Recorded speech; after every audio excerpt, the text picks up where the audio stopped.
Jalen Hurts makes them better. I know that. And like you SportsCenter Instagram for like putting it out again for like the third time in 3 weeks. Like off. Like really off ESPN SportsCenter. Like seriously. They didn't put it out that in my quote last week after the Cowboys game, but they're going to wait to the game yesterday. That's why I hate social media and you ESPN SportsCenter one more time on the way out. You wait till it's relevant. You can slam someone. You just. I just don't. Let's the right opportunity. Do they not make content in there anymore? I mean, damn, stop jocking me, ESPN. Former NFL quarterback and current football analyst Chris Sims went off on ESPN's social media team. In the whole context, I feel like people think you went of your check. Like this was in the MVP debate context, like who is most valuable Invite me to on the team. SportsCenter and let's have a conversation if you want to really get into this SportsCenter. Wow. Invite me on, ESPN, you scared little babies. There you go. Wow. They're scared. They don't want any piece of me. And babies. Yeah.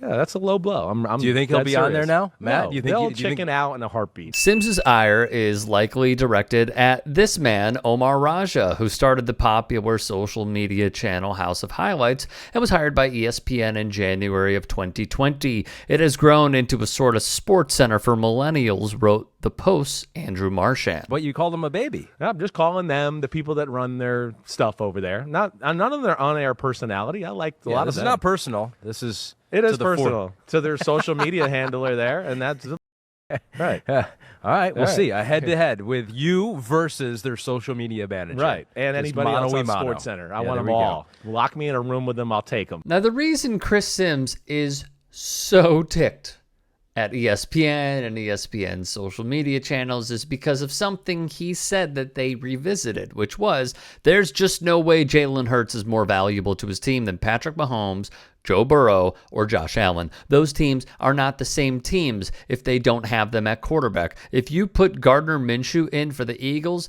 they'd still be really damn good. My question then is, and I am just asking, okay, I'm not saying this is what Sim said, I am just asking, are you indicating that because they have a better backup than the Bengals, the Chiefs, and the Bills, that they would be put in a better position, or is it that you just don't think Jalen Hurts is it? Meanwhile, Crossing Broad's Kyle Pagan would write, the take was so egregious and so out of his arse that it deserves to be hung in the rafters next to Max Kellerman putting the kibosh on Tom Brady's career 6 years ago, and Mel Kiper Jr. saying he'd retire if Jimmy Clausen wasn't a good NFL quarterback. Still waiting, by the way, Mel. Still waiting. Also, I would nominate Max Kellerman's Who Do You Want the Ball at the End of the Game, Andre Iguodala or Steph Curry take, which was deplorable as well. Off the bat, this is important. There are no documented posts on SportsCenter and or ESPN's Instagram accounts. Our guess is it was an expiring post, say a story per se. Now, here's how I view this for Chris Sims, okay? He can go a few different ways with all of this. One way that he could go is the Stephen A route. As in your face as it can be, as acty as it can be, you can thrive off of this. Sort of like how Stephen A will go to Jerry's World, wear a Cowboys hat, and wear the opposing team's jersey that just beat Dallas. Or just troll Dallas 24/7. After they lose on a Sunday, Stephen A will do a selfie video, an awkward selfie video, and just laugh in front of the camera because the Cowboys lost. Sims could play up that heel role with the Philadelphia Eagles and just be fine, even though it's probably going to be cringy as hell. Or he could continue on this route of calling them babies and whatnot when, I mean, it sounds like it's a two-way street. Also, here's my other question. You want to debate ESPN. What show? Which person? He's saying, like, I want a seat at the table. All right, which table? Tell us which one. You want to go on Debatable with Dominique Foxworth? Pablo Torre? I mean, I'm just curious. His take was simple, though. If you put Minshew in for the Eagles, they'd still be good. That was prior to Hurts' injury and Minshew starting. Alas, it aged like milk, to be honest with you. So, once again, I reiterate. Which route do you want to go, Chris? I'm here for it. I'm ready for it. Also, here's another thing.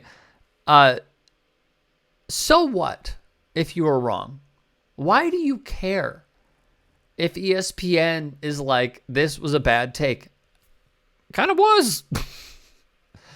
Yeah, I mean, there were certain things. Brian Baldinger broke it down on his Twitter, which I highly recommend, of how the Eagles might have failed Gardner Minshew. But, like, why do you care? Stephen A. Smith gets every NBA Finals wrong. Skip Bayless gets almost everything wrong. Like, you gave a take, it was bad. Ryan Pace traded up as a GM to take Mitch Trubisky over Patrick Mahomes.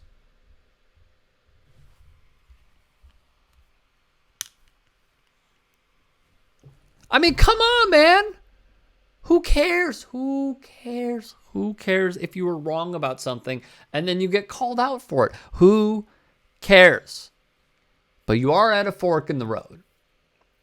And I can't wait to see which way you go.